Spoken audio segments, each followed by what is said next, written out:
Today we're talking about extraverted sensing and how this function works and manifests itself in respect to one of the 8 positions that it can have in the cognitive stack.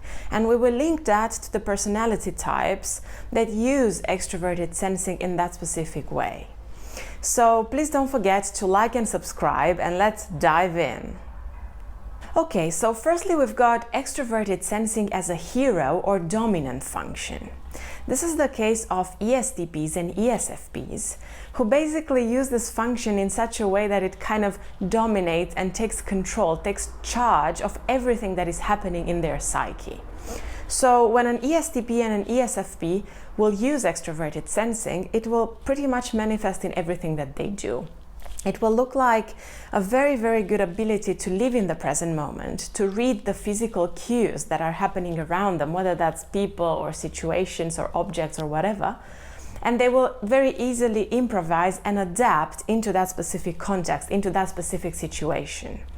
They will also be rather good at asserting themselves, making themselves heard and seen in a context, because SE as a hero function brings a lot of physical presence, and that physical presence can be felt in many different ways, visually or even more than that.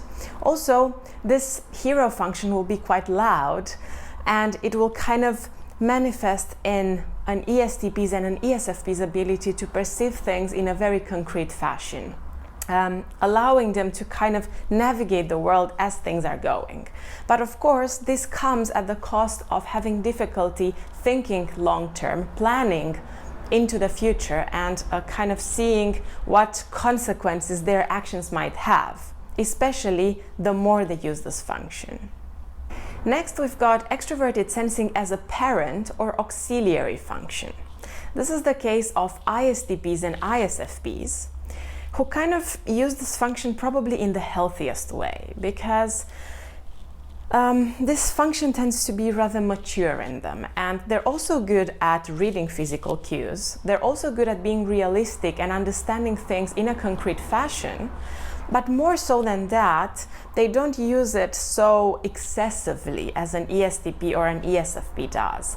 They're more likely to kind of use these realistic inputs, make use of their physical experience, and navigate the world in such a way that they reach their goals. But they don't allow this function to kind of take control of everything that they're doing and kind of make it very difficult for them to plan for the future and think about the future.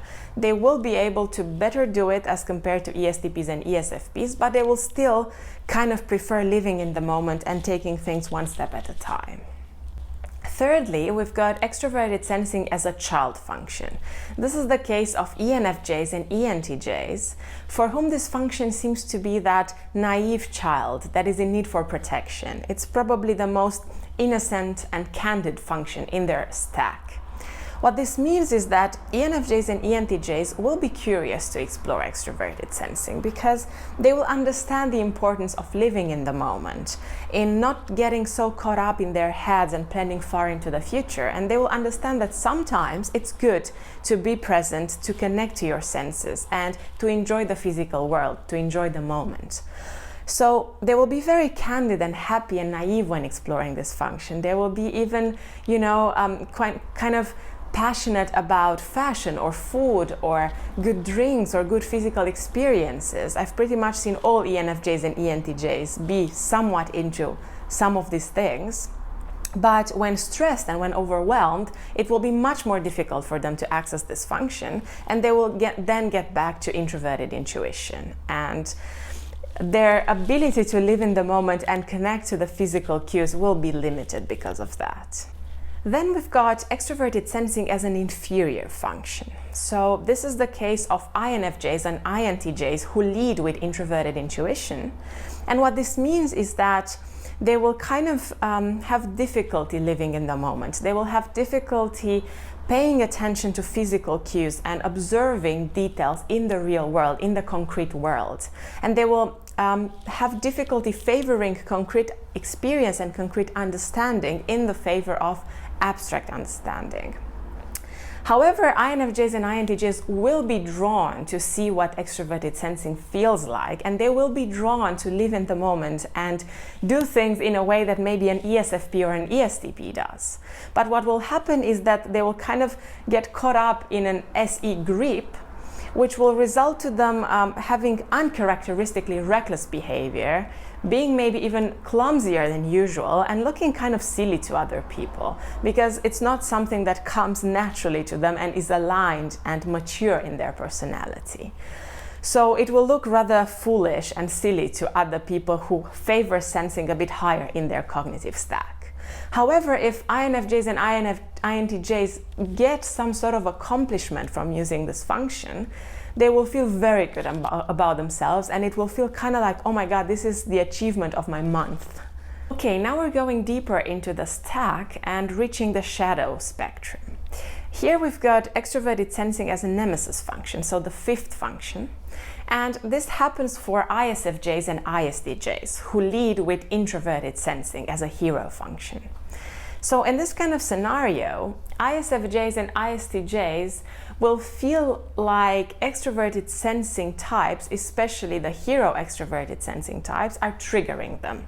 And they might feel that these people are opposing them and criticizing them, even though sometimes it might really not be the case.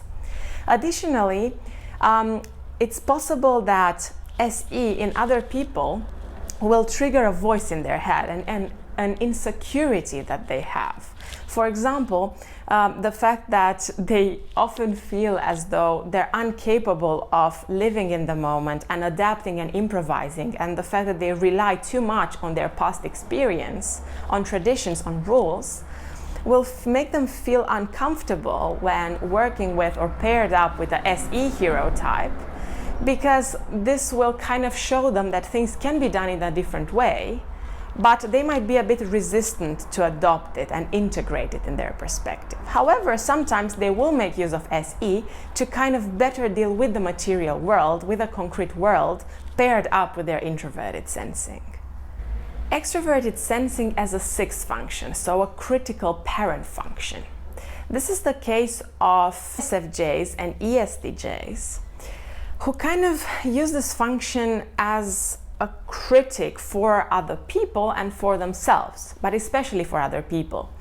So this will manifest in a tendency to focus kind of superficially on the material world and criticizing either changes that are happening in the physical world or simply superficial aspects. Oh, I don't like how you dressed. How can you put on such horrible clothes? Why is your room so poorly arranged and decorated, or whatever? Any kind of stimuli that are connected to the material world, and they can be highly critical of that in other people and in themselves. Then we've got the interesting trickster extroverted sensing, which is the case for INTPs and INFPs. They will kind of be blind to this function, and it will probably be the most difficult for them to access it. Therefore, they will also have difficulty living in the present moment. They will also have difficulty connecting with the material, concrete reality. And it might feel like to them that if new data, new information comes to them, they will be unable to tell whether their own memories are real or not. And this can really destabilize them and make them feel like they're completely losing control over what is happening. They will also kind of have difficulty asserting themselves as well and taking control of the physical environment. And they will be much more likely to withdraw and take a few steps back.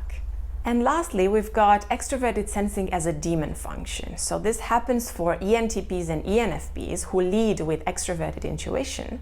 And it might seem like extroverted sensing is very opposite to who they are. They will also have difficulty focusing on aesthetics. They will also have difficulty living in the moment and connecting with their senses with respect to the outside world.